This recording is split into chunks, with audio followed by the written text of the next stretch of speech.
Sabi nyo kanina, hindi kayo naapektuhan kahit na anong fake news ipalabason ninyo. Ano bang pwede nyo i-advise sa amin? Kasi kami naapektuhan minsan eh. Ay sagutin ka agad dun nyo. Oo, parang ganun o. Pati nga, sorry to say this ha. Pati nga yung utot ho eh, binibintang sa akin. Hindi.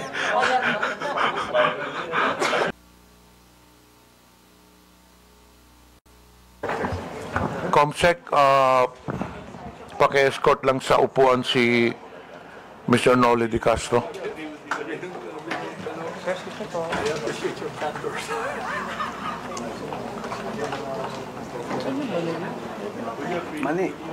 Thank you,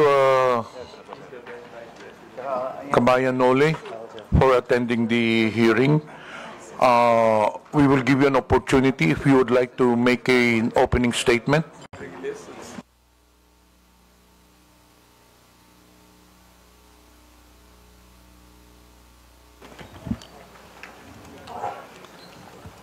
Good afternoon po, Mr. Chairman, and mga membro ng committee, at ang ating mga invited guests.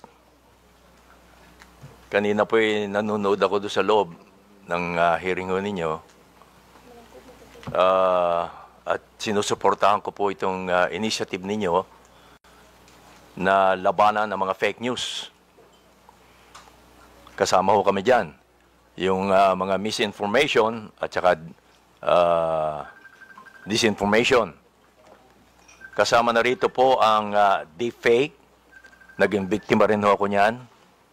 Marami sa aming mga broadcaster. Bunso din po ng Gen AI at ang iba pa mga advanced technology po ngayon. Hindi natin mapipigilan ho yan. Kanina, I'm sorry, hindi ninyo napag-usapan sa Meta yung advanced ng technology. Kasi hindi ho talaga mapipigilan. Yung pinsala na dulot nito ay hindi lamang po sa aming mga personalidad and even to you, Congressman, kundi pa sa pangkalatan sa publiko na nakababasa, nakakita at nakakapanood po nito.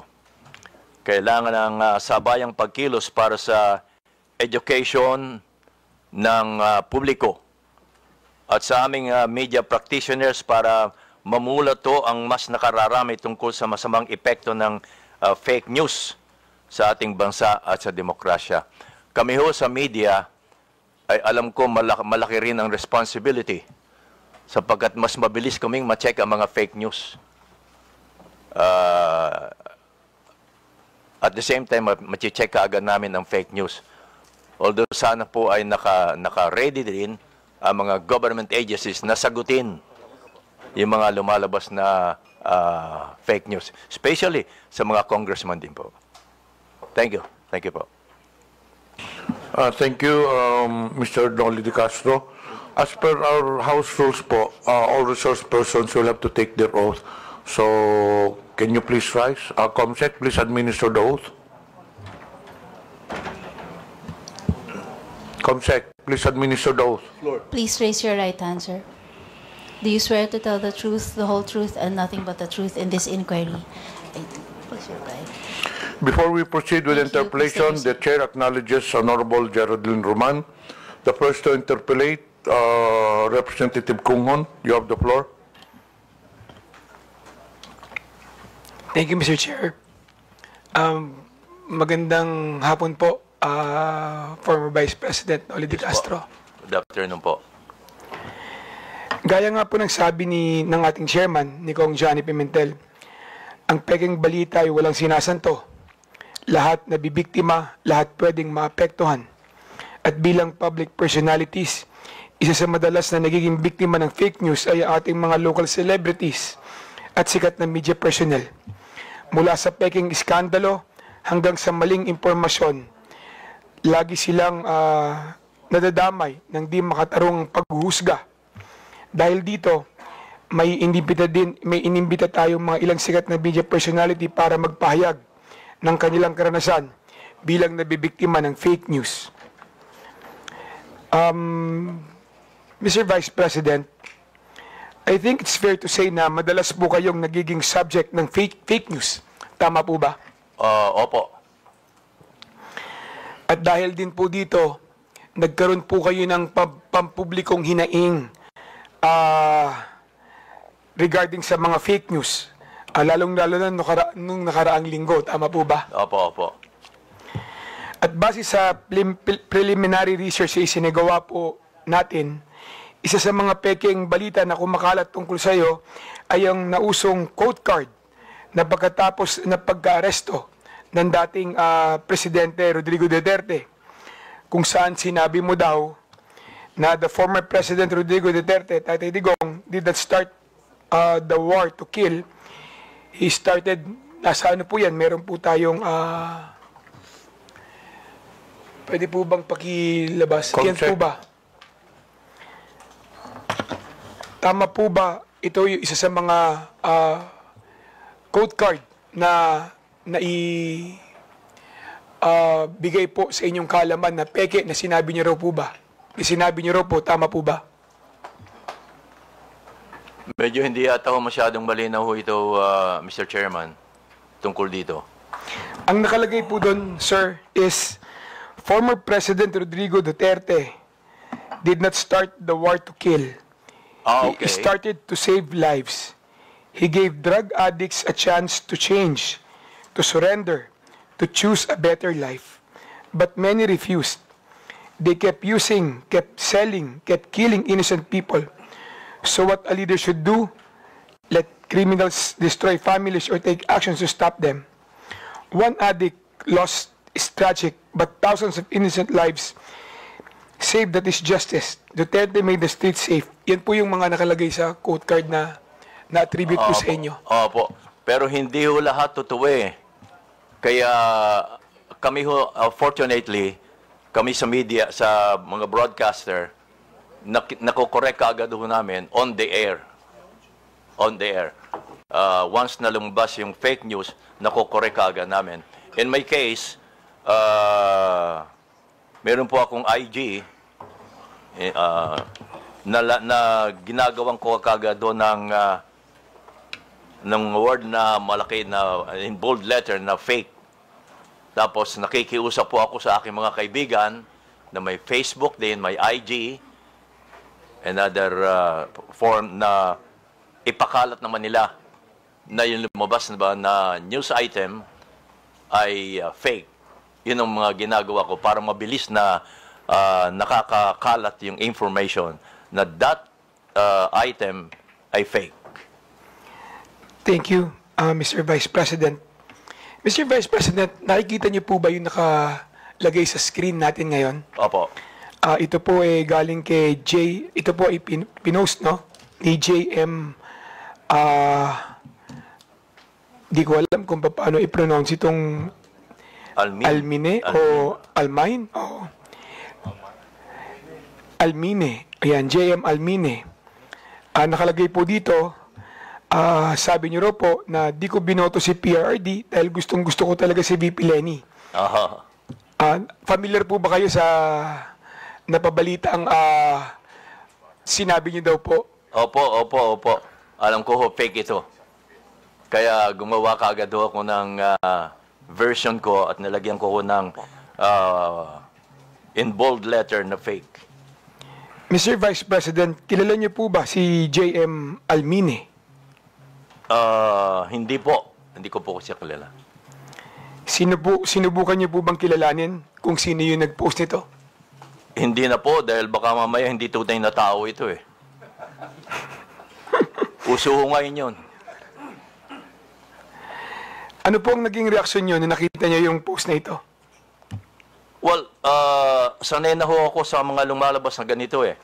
So ang first reaction ko ay gumawa ng paraan para may pakalat ko na fake nga ito. Lagyan ng bold letter na fake. Kumisano, ginagawa ko pa, naka-flash yung fake. At makiusap sa mga kakilala ko na may mga Facebook, IG at iba pa, na ipakalat din nila para marami po makabasa. Nung nakita niyo po ito, ano po yung personal na naramdaman ninyo? Dahil karamihan po sa nakabasa nito, naniniwala na sinabi niyo raw po ito. Well, of course, ang iba maniniwala ho, lalo na kung hindi ako kilala. Pero sa newscast, nako-correct naman ho namin ito eh. Itong ganito. Kaya madali lang ho eh. Hindi ho ako masyadong naapektuhan kapag ganito. Maswerte lang ho kami dahil mga broadcaster ho kami. But kung pag-uusapan ho yung pangkaraniwan tao, yun ang madaling maapektuhan. At wala silang means, wala silang source para makorek agad yung lumabas na fake news. Mr. Vice President, pagkatapos po kumalat itong mga fake na quote card na ito, madaming organisasyon ang nag-post at nag-fact check din ng balita na ito. Alam niyo ba kung ano-ano yung mga organisasyon na ito tulad ng ABS-CBN Fact Check, Opo, meron po Verifies, kami ganon. etc.? Opo, meron po kami ganon. Ang ABS-CBN may fact check at inilalabas po namin yan sa TV Patrol. Yung mga fina-fact check po namin. Sa inyong personal na opinion po, Mr. Vice President, nakakatulong ba sa pagtigil at pagkalat ng fake news ang pagpa-fact check ng ABS-CBN, Rappler, Verifies? Nakakatulong po ba ito? Well, nakakatulong ho, pero hindi ko alam kung ilang porsyentong na itutulong nito. Pero nakakatulong ho. Definitely. Thank you. Sir, isa na naman pong balita na kumalat sa inyo ay yung pagkakadulas ninyo. Naalala niyo po ba ito noong 2021? Dadulas. Meron pong fake news na kumalat noon, yung pagkakadulas ninyo, pagkakoma at pagkamatay umano. Oh. Noong October 26, 2021. Opo. Naalala niyo po ba ito? Opo. Kung saan kayo po ay nag-post katabi ng inyong koi pond ng magandang umaga bayan, pagpalain sana po ng Diyos ang inyong umaga, mga kabayan. Naalala niyo po ba yun? Kasunod po nito, yan po yun, kabayan, nasa screen po natin. Kasunod po nito ay nag-post kayo ng isang video na may caption, miss ko na po kayo mga kabayan, abangan. Opo. Naalala nyo rin po yun.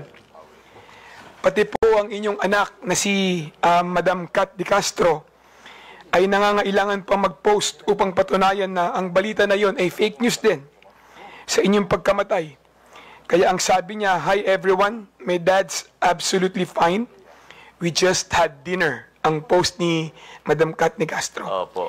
Ano po ang inyong reaksyon nung nakita niyo na may kumalat na kayo ay pumanaw na?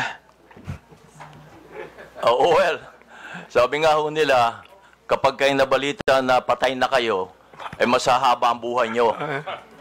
But isa pa ho, sabi ho namin kami mga personalities, bad news or good news ay publicity pa rin ho. Kaya kung may ganyan, ay pag-uusapan pa rin kayo. Pero may mga news naman na medyo masakit na. Lalo kung affected ang ating bansa, Kung ako lang, okay lang 'yon. Pero pag affected na ho ang bansa, iba na 'yon. Mr. Vice President, yung mga tao sa paligid nyo, yung pamilya nyo, naapektuhan ba sa fake news na ito? Medyo ho, mas una silang naapektuhan kapag may mga fake news na involvo ako. Naniwala ba sila agad nung nakita nila yung balita na yan? Ay hindi ho, dahil alam mo naman nila ang nangyayari ho sa akin. Kaya hindi sila naniniwala kaagad. Kaya lang, nag-worry lang sila. Sir, yung mga taong hindi mo naman personal na kilala, tulad ng karamihan na yung mga viewers, na yung mga fans Opo. at supporters, ano ang naging reaksyon nila sa balita na yan? Well, ang nababasa ko lang ho, hindi rin sila naniniwala. Yung iba naman, nagko-condolence na. No? Lumabas ng balita na ako'y patay na. So, sinasagot ko sila, hindi ho, buhay pa ho ako. Yung mga ganon. Sir, sinubukan niyo po bang alamin kung sino yung nagpalaganap ng fake news na ito? Gusto ko ho lang alamin, pero wala akong means na alamin kung paano Kung ang meta nga, walang masyadong means para alamin Napansin ko kanina sa tanong nila, Congressman Gutierrez Sir, ni-report niyo po ba yung fake news na ito? I mean sa Facebook, sa Meta? Hindi na po. Hindi na po. Lately ko lang nalaman na kinakailangan pa palang i-report mo para umaksyon mo sila. Kailangan pang i-report. Actually, pagkatapos nung kumalat na kayo ay pumanaw na, marami din po ang nag-fact check, no? Na organisasyon para siguraduhin na may tama yung kumakalat sa inyo na balita na kayo ay pumanaw na.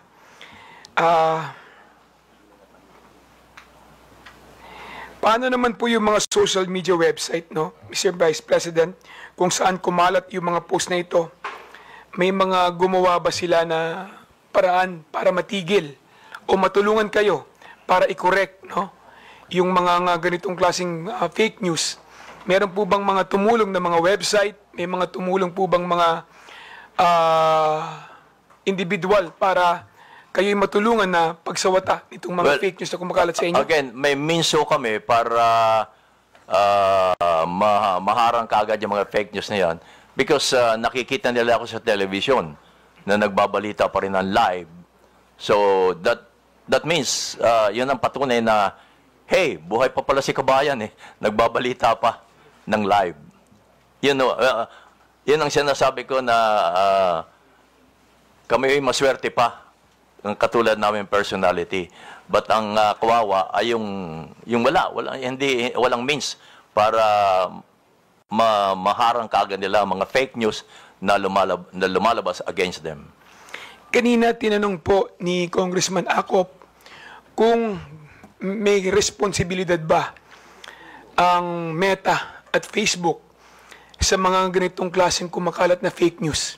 Tingin niyo po ba, kabayan, merong responsibilidad ang Facebook at Meta sa mga ganitong klaseng fake news na lumalabas at nakakaapekto, lalong-lalo na sa buhay ng mamamayan?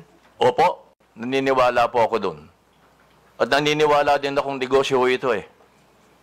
Pati na po sa mga vlogger, kaya o sila naingganyong mag-vlog, ay dahilan sa kumikita rin sila. Aminin natin, huwag na tayo maging hipokrito ho dito. Pati ang Meta, alam naman nila yon, negosyo nila yon eh. So, tingin niyo po, hindi lang sa content creator o nag-post ang sole responsibility pagdating din po sa mga post na pinopost nila, pati rin po ang Meta. Opo. Meron tingin niyo, meron din pong responsibilidad. Yes patungkol po. sa mga post na ilalagay sa kanilang platform. Mahalaga po yun. Dahil sila ang means eh, para may pakalat yun eh. Wala namang iba. Sila rin kung Facebook, kalimbawa, Facebook lang ang magpapakalat niya, wala nang iba. Facebook to Facebook, yung may mga Facebook. So, naniniwala ako na ang Meta ay malaki ang responsibilidad. Thank you, Mr. Chair. Re-reserve ko po yung aking mga katanungan sa susunod na round. Thank you, Mr. Chair. Thank you. Maraming salamat, Mr. Vice Are there President. any other members who would like to ask questions to the former Vice President De Castro? I understand Honorable Roman is inclined to ask questions. May we know from any...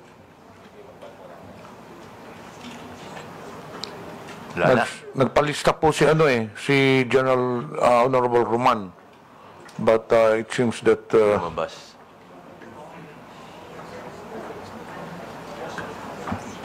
dito po. So the next interpolator is Congresswoman General Din Roman.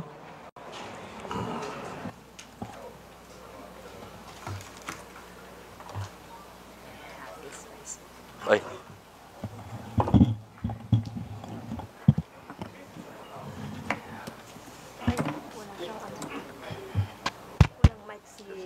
Kabayan. Hindi ko naman kayo interview. Relax. Magandang hapon po, Mr. Chair, ang aking mga kasamahan sa Kongreso at ang ating mga resource person. Today, we are celebrating the 4th TRICOM meeting, whose aim is to eventually eradicate fake news by means of state regulation. What have we established in these past 4 meetings?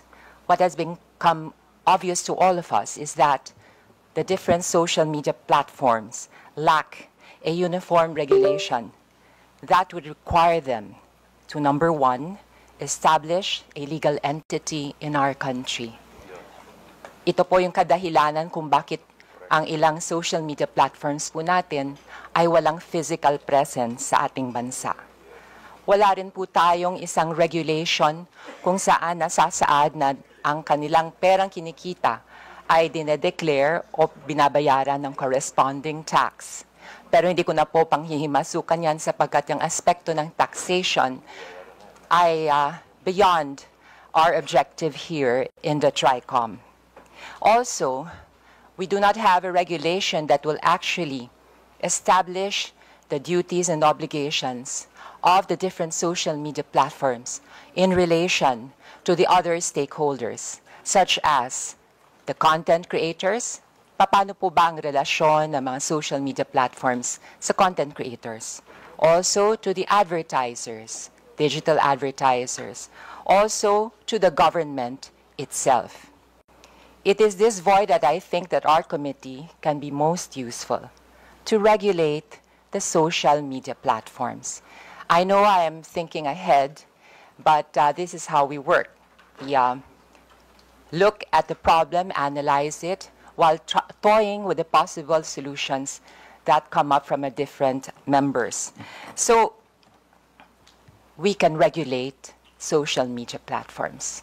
But to actually regulate the area of content creation is potentially and most probably unconstitutional. In my research, I have discovered that any kind of state regulation over content creation should pass the strict scrutiny test that will be actually applied by the Supreme Court or any corresponding court if the constitutionality of this state regulation is questioned. So from a pragmatic point of view, mas mabuti pa sa puntong pa lang ito, alam na natin kung ano ang haharapin kung tayo ay magkakaroon ng state regulation over content creation. Why? Because content creation is the expression of our fundamental right to free speech. And this is guaranteed by the Constitution. We cannot regulate opinions. We cannot regulate how and what content creators should produce. But we can regulate social media platforms by empowering them and requiring them to act as gatekeepers by establishing guardrails. To give you an idea kung ano po ang magiging problema kung tayo ay magre-regulate ng content creation, ayun ho, mangyayari, magdedemanda to, question sa Supreme Court, at by default, actually, it will be considered as unconstitutional. Dahil automatically, we are dealing with a fundamental right, the right to free speech and the right to expression. And the government will have to state and prove and establish a compelling reason, which is rather difficult. So if you were to ask me, and this is something that I've been wanting to tell my colleagues, if we are to regulate, let's regulate the social media platforms. Mr. Chair, this afternoon, I would also like to report to the committee what has been going on in the past weeks. Actually, in the past TRICOM meetings, I have been proposing the establishment of a Digital Council of the Philippines. To recall, it is similar to the kapisanan ng mga broadcasters of the Philippines, to be formed among the stakeholders themselves by associations and groups of content creators, as well as the digital advertisers, as well as digital marketing firms, as well as the Global AI Council, as well as members of the academe, because the idea was to make the Digital Council of the Philippines a medium by which we can educate the public, in particular the youth, on the responsible use of social media and, most importantly, critical thinking. We also wanted representation from the DICT in the Digital Council of the Philippines, as well as the NBI and the PNP. So the idea is basically self-regulation. It has worked for the advertising world when commercials are submitted to the scrutiny of the Ad Standards Council to see, based on their own code of ethics and standards, if the commercials are fair and true. So, depende po sa findings ng Ad Standards Council of the Philippines, ay aaprubahan ng isang commercial o hindi. Sa kapisanan ng broadcasters ng Pilipinas naman, sa aking pagkakaunawa, ito po ay hindi government-controlled. Ito po ay self-regulating. And they came up with their own code of ethics and standards, which is to be followed by its members. And they also have their own redress system. And to my knowledge, the Kapisanan ng mga broadcasters in Filipinas also acts as a guild of sorts for its members, to give its members legal assessment and counseling, as well as legal assistance in case any of its members encounter, I don't know, a lawsuit or something in that like. Or as a group, as a guild, because there is strength in unity, it could use its position to leverage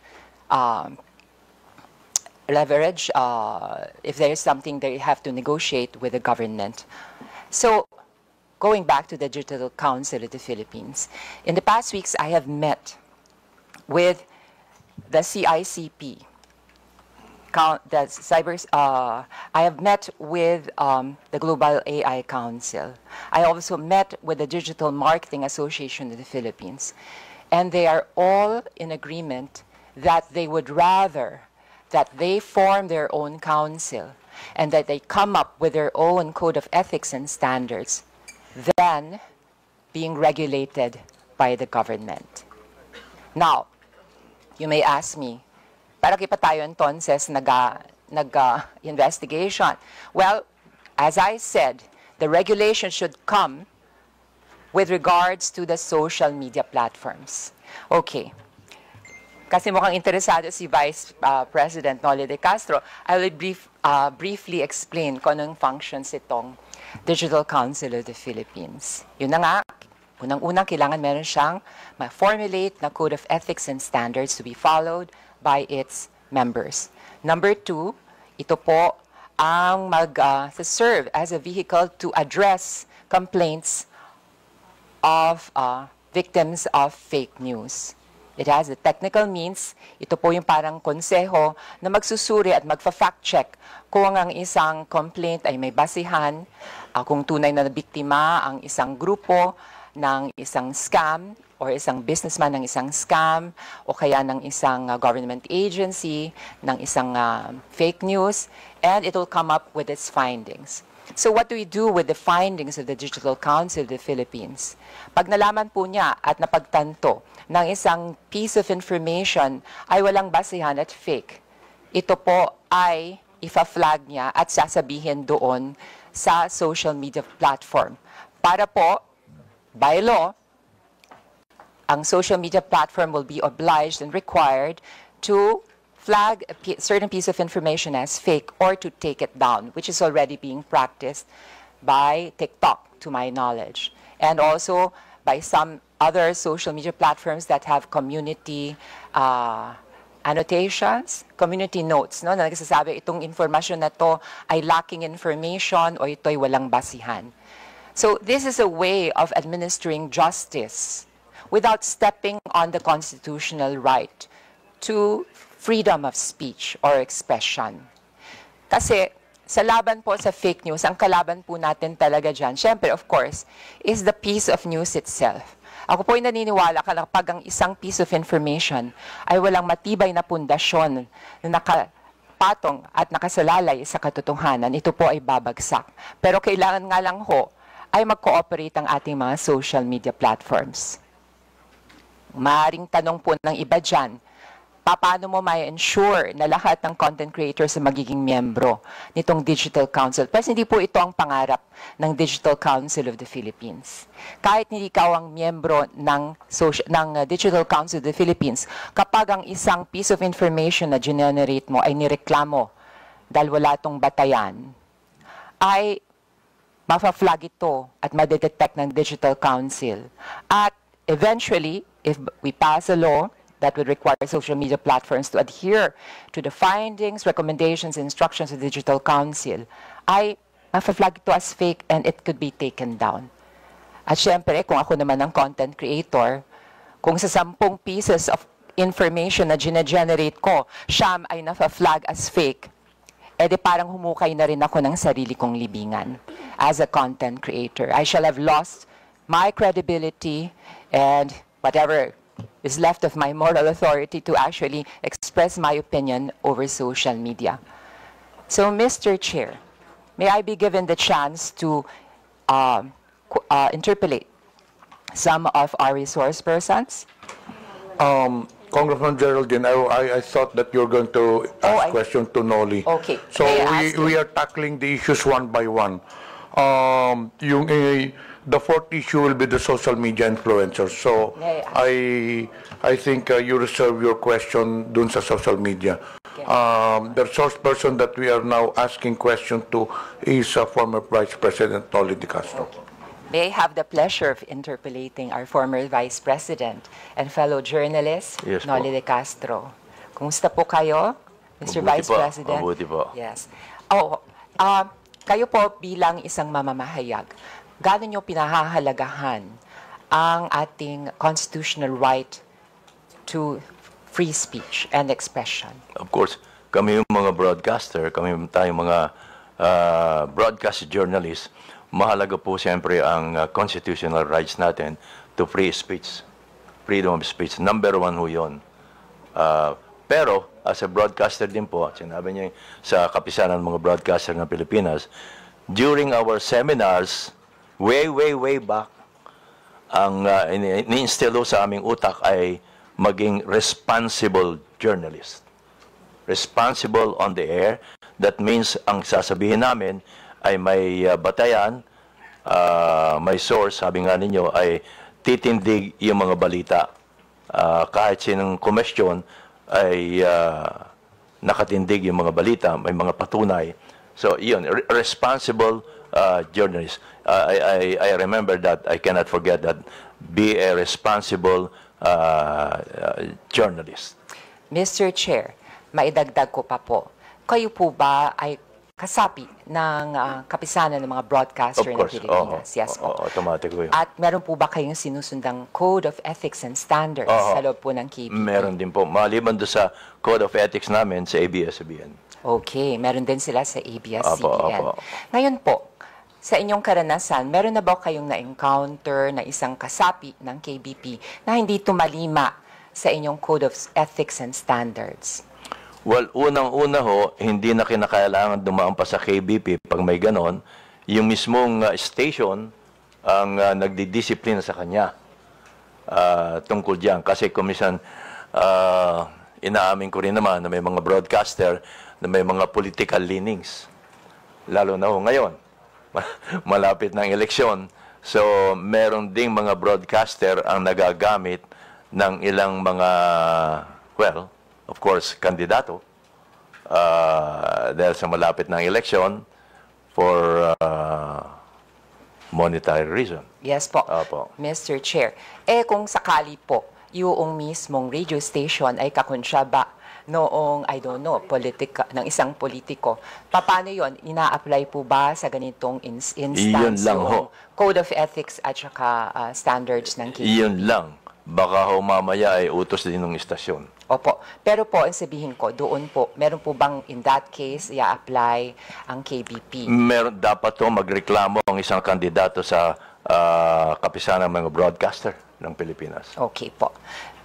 Mr. Chair, nais ko rin tanungin si Vice President Noli De Castro at ito ay related sa kanyang karanasan bilang mamamahayag.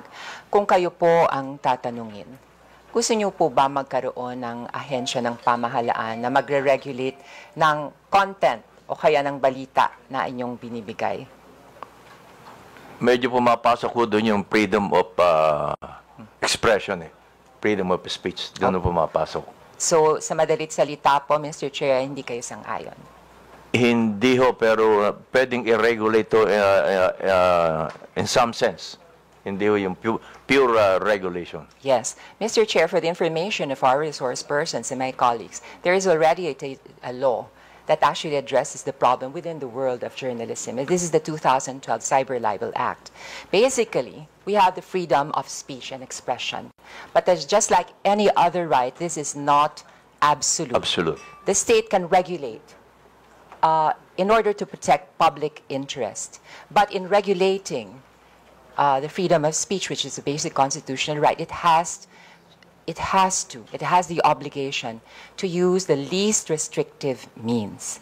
At may dadagdag ko pa po, pagdating po dito sa pag-regulate ng free speech, it's parang it's a lost cause basically kasi iko-question talaga yan sa Supreme Court. Ganun po ang mangyayari. So maitanong ko po sa inyo, Ms. Kabayan, na pakinggan niyo po briefly yung aking sinasuggest na Digital Council of the Philippines. Kumbaga ito parang self-regulatory, pero magfa-fact check din po siya. Tapos, yung findings niya ay ipapasa po doon sa different social media platforms katulad ng Facebook, ng Instagram, ng X, ng TikTok. At nakabase po doon sa findings, pwede po nilang i-flag, pwede po nilang i-take down yung content. So, in other words, so, ang naturang mga platforms ay member din ng Digital Council Yes of the po, Philippines. maaari po silang member ng Digital Council of the Philippines. At yun nga ho, sinasangguni ko na maaari po tayong magkaroon ng isang batas para obligahan itong mga social media platforms na i-flag itong mga pieces of information na matutuklasan na fake. Opo, dahil malaga po ang sa hearing ho kanina at yung mga guests mula sa Meta, importante talaga ho yung mga platforms na sila ang mag-control, ika nga, or mag-monitor ng mga lumalabas sa iba't ibang platform nila. Yes po. Mr. Chair, matanong ko rin po kay Kabayan Noli de Castro, naobserbahan niyo po ba na depende kung ano yung social media platform, ay maaaring silang magkaroon ng parang community guidelines sa isa na kakaiba doon sa iba. Kumbaga, Facebook meron siyang sariling guidelines, ang Twitter may sarili siyang guidelines. Sa inyo pang karanasan at obserbasyon ay nakikita niyo po itong ganitong sitwasyon? Well, nakikita ko dito halos pare-pareho lang ang mga ang Twitter, ang Facebook, ang Instagram, pare-pareho din ng nilalaman nila. Opo. Ang content po nila and the way they disseminate information, Mr. Opo. Chair. Opo. But for the information of everybody, in the past 3 TRICOMs, we have already established na minsan, katulad ng TikTok, meron siyang redress system. Pwede po niya i-take down yung news. Minsan nakakalusot nga lang ho. At yung fact-checking, hindi naman po ginagampanan din ng Facebook. Parang i-report po ng isang piece of information. Paramihan po ng report. Kahit totoo na po yung news, pero natalo sa dami ng trolls ng kabilang kampo o kaya ng kabilang bando, iti-take down ito. So it's not really on the basis of what is true or what is fair. It is on the basis of gaano karami kang magre-report, di ba? Parang popularity contest. So ito po ang problema nga natin. So with that, Mr. Chair, I would like to conclude by asking, would you agree to the idea of a Digital Council of the Philippines? Yes po, Congressman. Itong Digital Council of the Philippines, just like kapisanan ng mga broadcaster ng Pilipinas, ito ho ang maaring, kasi sabi nga ninyo ay hindi ho tayo pwedeng maglabas ng batas dahil makikwestiyon hanggang Supreme Court. So itong Digital Council of the Philippines ang pinaka mabilis na maaaring kumestyon sa mga content providers na lumalabas, lalong-lalo na ang mga fake news. Maraming salamat, Mr. Chair. I would just like to conclude by reiterating my stand against fake news. It is really alarming. It is appalling. Yes, of course. Appalling is an understatement, in fact. Nakakainis na po talaga. It's really annoying. Especially na ngayon, maraming political developments, it's election time, iba-ibang paninira. And I have also observed, it is also, katulad ng isang araw lang, meron akong isang constituent na halos mabiktima ng perang scam. Ginamit ang deep fake ni Mr. Ramon Ang as well as ni Katunying. And they were actually trying to sell this pyramid scheme. And alam nyo naman, not everybody can exercise or has the ability to exercise critical thinking. At minsan, dahil sa kahirapan na rin ng buhay, ay kumakapit sa patalim, sinasakyan nito mga scam, kinigive up ang kanilang at nawawala ang kanilang hard-earned money. Not only that, itong nakaraang weekend nga rin, marami mga fake news na lumalabas. And kahit anong ginagawa na positibo ng ating pamahalaan, ay nalulunod sa dagat ng fake news. And this situation cannot be tolerated. This is the hope of this humble representation, that we can come up with regulation that will effectively control the spread of fake news while respecting our basic constitutional right to freedom of speech. Maraming salamat po, Mr. Chair. Honorable Franz Castro is recognized. Thank you, Mr. Chair. Magandang hapon, kabayan. So, ano lang, yung iba naman na tanong na ni Geraldine. Yung tungkol doon sa mga broadcaster po ay regulated, self-regulation sila, di ba? And regulated din po kayo ng KBP at saka ng station. Kasi meron nung isang hearing, Mr. Chair, na dito, vlogger siya at the same time, meron din siyang station. No? Meron din daw siyang parang network na kinabibilangan. So, di ba, Mr. Chair, may mga broadcaster din, journalist, na nagiging vlogger. So, paano po ba ito nare-regulate? Kasi itong vlogger na to, halimbawa, broadcaster siya, pero may mga disinformation or fake news. Nire-regulate din ba ito ng station o yung network na kinabibilangan niya, kabayan? Dapat po, kasi kung mga fake news ang sinasabi niya, at hindi lang once, twice, or thrice, dapat ay kumilos na ang istasyon or even ang kapisanan ng mga broadcaster ng Pilipinas. Okay, so nag-a-announce ba ang network na may mga ganitong disciplinary doon sa mga broadcaster at the same time vlogger na nagbibigay ng disinformation? Normally ho, ang aking experience ay sinasabihan lang ho sila Okay. to stop yung ginagawa niya. At nagko-correct. Tama po ba? Dapat i-correct Dapat niya. kino-correct, no, yung mga disinformation. Kasi kung hindi niya i-correct, paulit-ulit na siya sasabihan or until isuspindi siya. Okay. Kahit na po ito ay information, dapat po kung meron siyang sasabihin na opinion, ay dapat nakabase pa rin sa facts. Sa tamang impormasyon. Yes, sa tamang information. Opo. Pangalawa, Mr. Chair, ito syempre, kanina sinasabi natin na hindi naman maiwasan na yung isang broadcaster o kahit na kayo po kabayan, meron kayong sariling opinion Opo. sa mga bagay-bagay.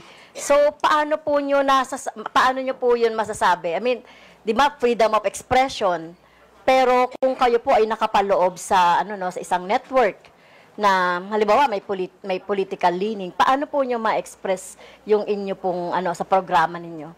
Well, sa akin pong experience, hindi ko po tinitingnan yung kung ano man political leaning ng istasyon. Ang sa akin po ay kung ano aking opinion, kung ano ang tama, yun ang sinasabi ko. Wala pa naman ako na-experience na sinabihan ako ng istasyon, oy, medyo hinay-hinay ka dahil yung ating boss ay iba ang political leaning. Wala pa naman akong ganong experience. Dahil ang human being po, Mr. Chair, ay socially and politically charged. Siyempre, meron siyang sariling opinion. So, naniniwala kayo na among broadcasters, journalists, wala naman talagang sinasabing neutral. Tama po. Kasi meron din kayo talagang sariling choice, political opinion, etc. Opo, talagang meron ho kami.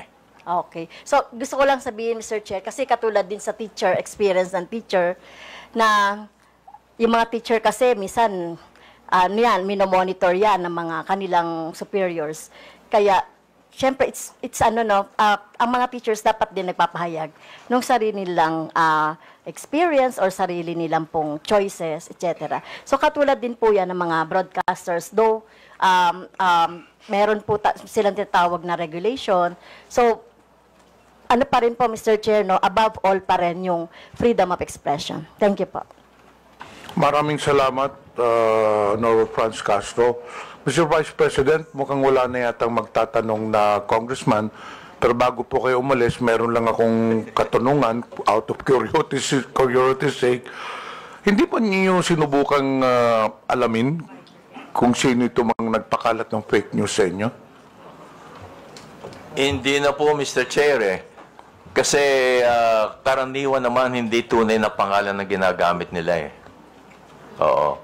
Although, nag-isip sana akong lumapit na ako sa NBI kung hindi siya hihinto. Pero huminto naman ho nung sagutin ko na sa pamagitan ng paglalagay ng bold letter nga na fake. Madalas po ba kayo ginagawa ng fake news? Well, pag ganito malapit na ang eleksyon. Pero pag walang eleksyon, hindi ka na kayo ginagawa. Medyo tahimik ko sila. Pero sa tingin nyo, Vice President, bakit kayo ginagawa ng fake news? Meron ho bang galit sa inyo? Hindi naman siguro being a radio and television personality, nakikita nila na kapag akong ginamit, mukhang sisikat sila. yes, parang gano'n parang gano'n Pati nga, sorry to say this pati nga yung utot ho binibintang sa akin. Nag-viral ho yun Sikat ho talaga kayo You're well known all over the country. So probably some of these, I would say, bloggers are taking advantage of your popularity. Ika nga ginagamit kayo para naman sila maging popular din po. Well, sabay na ho yun. Sabay na yun. Kaya lang ho, hindi ako kumikita, sila ang kumikita. Hindi, kumikita naman po kayo doon sa broadcasting. Last tanong ko po, yung ganyang fake news, hindi po ba kayo nasasaktan? Hindi po ba kayo nagagalit? Hindi naman po Hindi ako tinatablan Hindi ako tinatablan po. Hindi kayo naapektuhan, kagaya noon, na pinagbintangan kayo na hindi kayo bumoto kay PRD, bumoto kayo o yung sinabihan patay na po kayo, hindi ba kayo nadidepress o nagagalit? Hindi po kasi nasasagot ka agad. Yun ang advantage ho namin, nasasagot namin kaagad bilang isang broadcaster. Oo. Pero sa pangkaraniwan tao nga po, sabi ko nga, baka mahihirapan nung sila dahil hindi kaagad nila masasagot. Wala silang means para masagot kaagad. Alam niyo, Vice President, you're very well known sa broadcasting industry, and I believe that you are liked by the people around the broadcast industry. Pero nakikita mo kahit na magandang ang ikangang image mo sa broadcaster industry, wala ka namang kinakalaban, wala ka nang kinakaway, pero meron talagang mga tao na gusto lang talagang sirain ang isang tao. Hindi po ba? Kahit kayong mga congressmen, ganun din. Lalo na po kami, lalo na po ngayong eleksyon. Kahit maganda ang ginagawa ninyo, dahil sa mga fake news ngayon, iba ipalalabas nila. Sabi nyo kanina, hindi kayo naapektuhan kahit na anong fake news ipalabason ninyo. Ano bang pwede nyo i-advise sa amin? Kasi kami naapektuhan minsan sagutin ka agad doon nyo. Ganun po ba? Sagutin ka agad. So, kailangan sagutin ho namin. Opo, may mga kaibigan naman ho kayong may mga YouTube din, may mga Facebook. Gaya ng ginagawa ko nga bold letter, at kung minsan nagpa-plus pa, fake. Tapos pinakikiusap ko sa mga kaibigan na ipakalat. Yan, no? Kasi hindi naman kayo pwedeng o kaya, tumawag ko kayo sa mga broadcasters, sa mga broadcast journalist. At ipakiusap nyo kung pwedeng ma-interview kayo para ipaliwanag nyo itong lumabas na balita. Siguradong tatanggapin naman po kayo. Basta open lagi po. Yan ang pinakikiusap ko sa mga government agencies na open lagi sila kapag may lumalabas na balita. Kasi kung minsan ho ay kumakalat na yung balita ng mali, hindi kaagad nasasagot ng mga government agencies.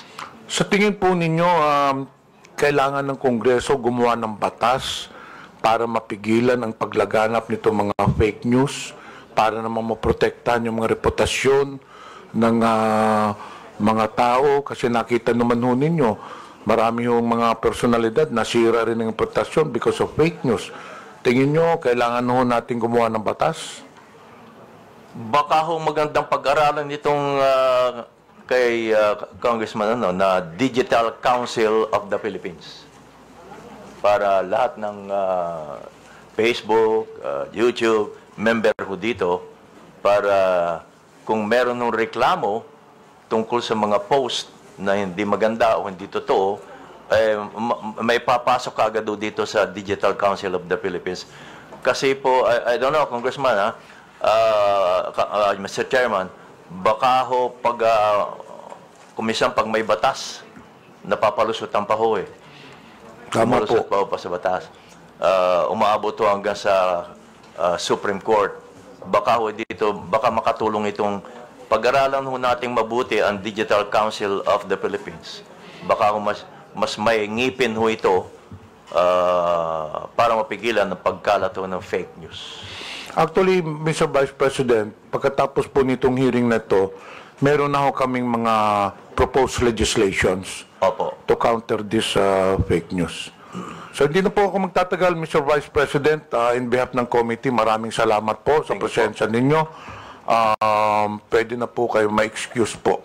Opo. Kasi we'll now proceed to the next issue, which is